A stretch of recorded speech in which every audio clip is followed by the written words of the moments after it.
Alright, good morning po sa inyong lahat mga kababayan. Welcome po sa Batang Maynila Tongits. Ayan, medyo lumakas na naman yung ulan. Yung mga estudyante nandun na po sa kanilang mga eskwelahan. So mamaya, siguro mamayang konti mag-a-announce na naman itong mga LGU ng walang pasok. Wala na, nandun na yung mga estudyante sa sa eskwelahan yung mga pang-umaga. So, siguro pinakamaganda mag-announce kayo, walang pasok sa hapon. Pero yung sa umaga, wag nyo nang i-declare na walang pasok kasi yan nyo na, nandun na sa eskwelahan tapusin na lang nila yung klase nila hanggang tanghali. Tapos mag-announce kayo sa hapon o sa tanghali. Diba? Para hindi magulo. Kasi hindi nyo pa in-announce sa maaga para hindi na nagsipasukan. Wala na, nandun na sa eskwelahan, wala na kayong magagawa. So, maraming magulang na nagagalit. Bakit ako hindi in-announce pa na walang pasok? Di tuloy sila makapagtongit. Maraming magulang na ganun no? Gusto walang pasok mga estudyante kasi kapag walang pasok, nakakapagtongit sila dyan sa kapitbahay. Siyempre pag may pasok, prepare sila sa mga anak nila, hindi sila makapagtongit sa maaga. Hindi makatagay. Lalong-lalo na yung mga nabibigyan ng 4-piece dyan. Hindi naman po lahat baka magalit naman sa akin yung mga beneficiaries ng 4-piece sa mga tupad na yan. Anyway, mga kababayan, ito po si Harry Roque. Mukhang susuko na mga kababayan. Dito na lang daw siya magkakalat. Dito na lang daw siya makikipaglaban para kay Duterte sa Pilipinas. At kahit sa loob ng kulungan, ipaglalaban niya si Duterte. Kasi nagagalit po siya sa mga DDS kasi parang walang kumikilos dito sa Pilipinas. Dakdak siya ng dakdak dun sa the Netherlands, yan sa ibang bansa. Pero hindi naman daw siya pinakikinggan. So sama-sama ng loob niya. Siguro kahit kina Sara Duterte, galit na rin siya. At ang sama-sama ng loob niya, kasi nga siya po ay dinidedma lang ng kampo ng mga Duterte. Tapos yung kanyang mga suggestions para sa paglaya ni Duterte ay hindi daw siya napapansin. Kaya umiiyak. Umiiyak ang akla, mga kababayan. Sabi niya, magpapakulong na lang ako dyan. At siguro pag nagpakulong ako dyan, at dyan ako sa Pilipinas may kipaglaban, baka naman ako yung mapakinggan kasi yung mga na-DDS daw dito sa Pilipinas, wala daw kayong ginagawa. Nagagalit na si Harry Roque sa inyo. Ayaw niyo raw magsikilos. Napapagod na ang inyong akla. Kaya, eto, pakinggan natin yung kanyang spokes hour. Dito mga kababayan, sinabi niya na parang nawawalan na siya ng gana kasi nga hindi siya pinapansin. Wala, bakit ka papansin? Isa rin naman sa dahilan na pinagtatanggol mo ang mga Duterte kasi nga ikaw mismo, meron kang may kaso ka. Siguro naisip ng mga Duterte, wala nga, ginagamit mo lang Harry Roque ang apelyido namin, ginagamit mo lang kami para matakasan mo yung kaso mo dyan sa Pilipinas. Siguro ganun ang iniisip ng mga Duterte kaya hindi nila pinapansin itong si Harry Roque. Kaya sabi ni Harry Roque, ayoko na, tinatamad na ako. Hindi ako pinapansin nakakasama ng loob Tapos yung mga nandiyan sa Pilipinas, wala namang ginagawa, puro lang dakdak din. Hindi naman kumikilos, kaya magpapakulong na lang ako. Susuko na lang ako dyan. At dyan ako may kipaglaban sa kulungan. Tingnan natin kung kaya mo. Tingnan natin kung malakas na ba ang loob mo para sumuko. Kasi nung nakulong nga lang siya dyan sa House of Representatives, umiiyak na naranasan na raw yung makulong. Ilang oras ka lang nakulong dyan. Sasabi mo, naranasan mo na yung makulong. Subukan mo kaya makulong ng 7 taon katulad ni former Senator Leila de Lima. Sigurado, iiyak ka. Pakinggan natin si Harry Roque dito sa kanyang hinanaing, sa kanyang may pinagdadaanan po kasi ito mga kababayan sama-sama daw ng loob niya dito sa mga DDS. Wala daw kayong ginagawa. Ito, pakinggan niyo si Harry Roque. Kahapon po, nagkaroon ng pag-rally muli para hingin ng pagpapalaya ni Tatay Digong. Wala po ako doon. Dahil meron po akong kapatid na bumibisita at meron kaming galing po sa ibang bansa. Wala daw sa rally si Harry Roque, di ba? Meron silang Bring Him Home rally.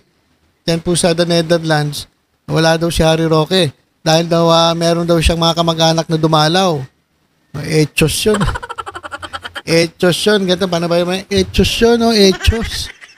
Harry Roque. Hindi siguro talaga siya umattend kasi nandun si Sara Duterte. At masama ang loob niya dito sa mga Duterte kasi nga hindi siya pinakikinggan.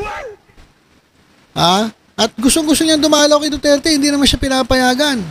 Ewan ko, siguro, hindi siya ni-request si Sara Duterte. Kasi alam ko pwede yun eh. Parang palabasin mo lang na kamag-anak, close family, friend. So pwede siya dumalaw kasi siguro wala siya sa listahan ng mga pwedeng dumalaw. Kasi si Sara Duterte lang at yung kanyang pamilya ang pwedeng mag-decide kung sino-sino ang pwedeng dumalaw.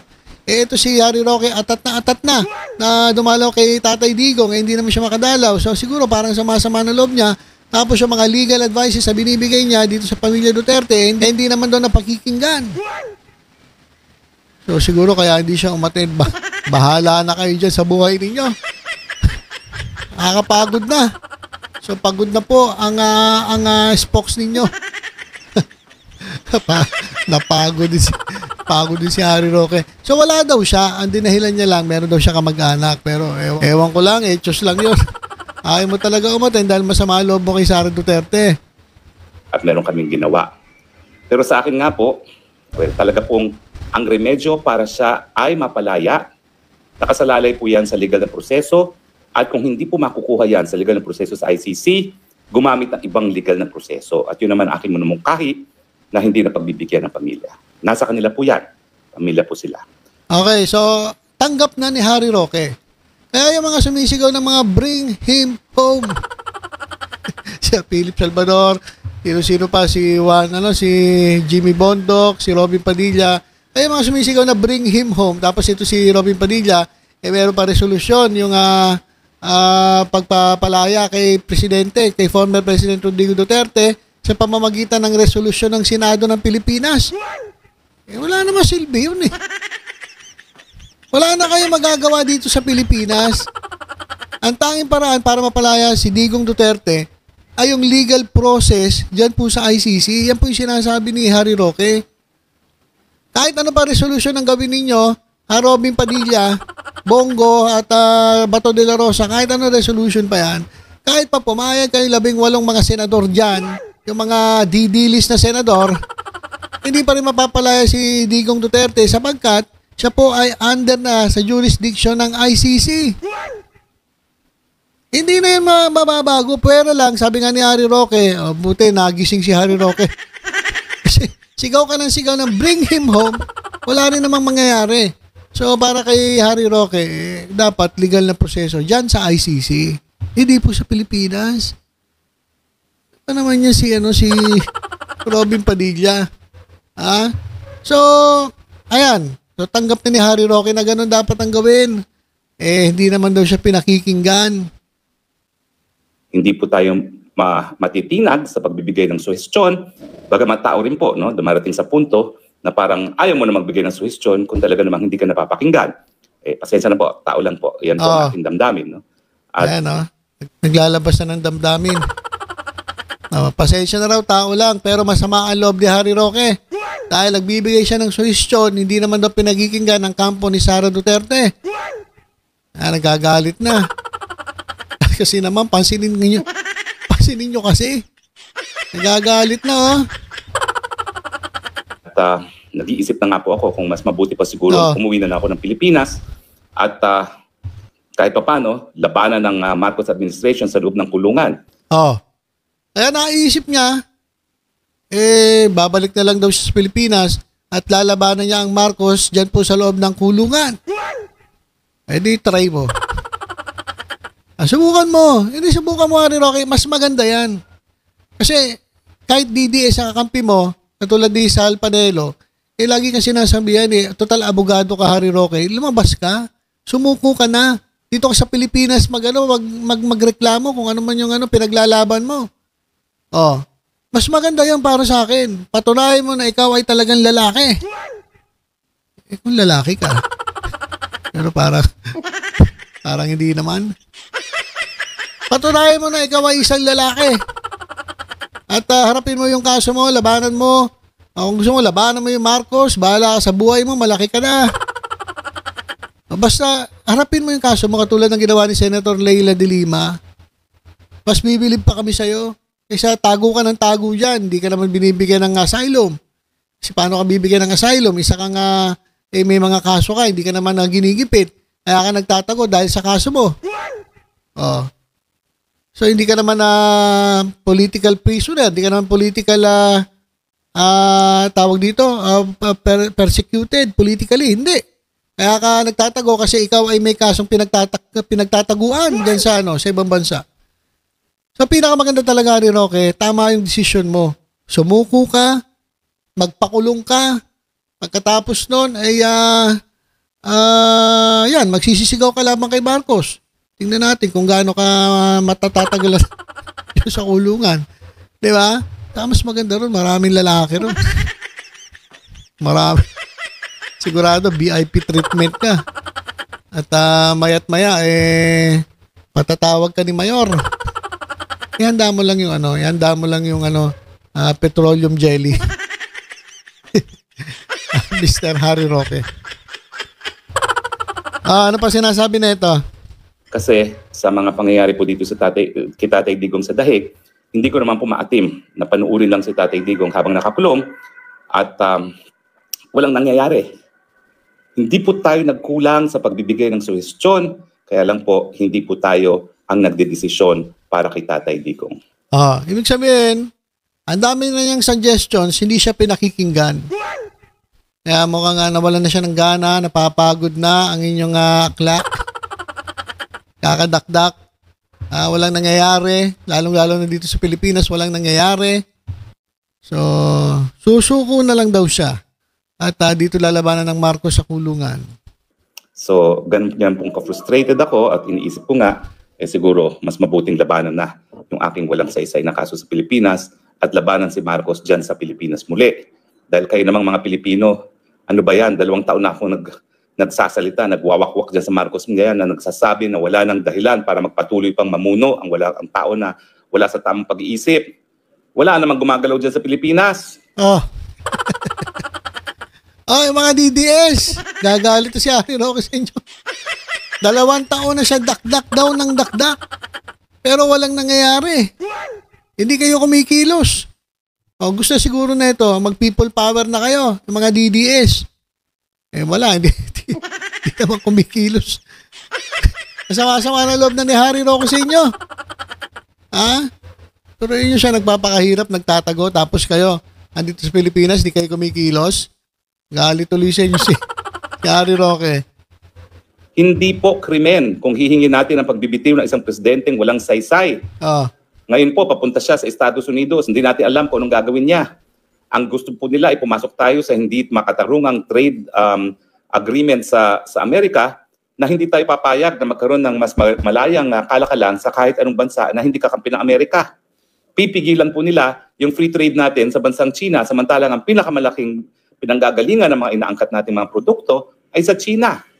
At kung mawawala ang mga taripa ng mga kalakal na binibili natin sa China, mas mumura po yan at magiging mas mabuti sa ating mga kababayan. And yet, isa yan sa hiningi ngayon ng Amerika.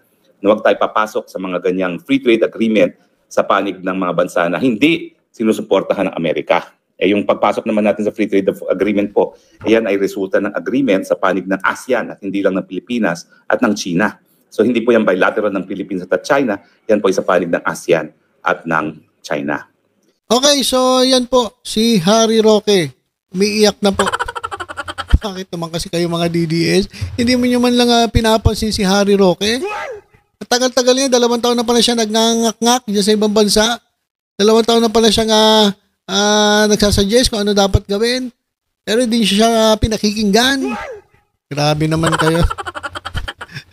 Ayan tuloy, nagtatampo na sa inyo. At uuwi na lang daw siya. Magpapakulong na lang daw siya at may kipaglaban na lang daw siya sa mga Marcoses dito na sa Pilipinas.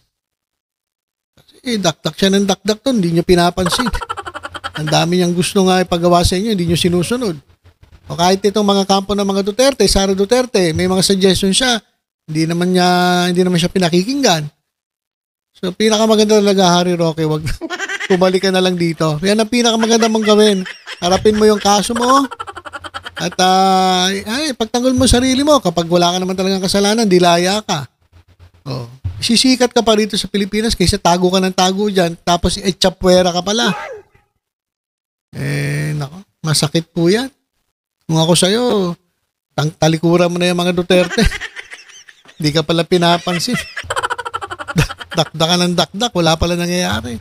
Hindi ni Deadma ka lang pala ng mga kasamahan mo.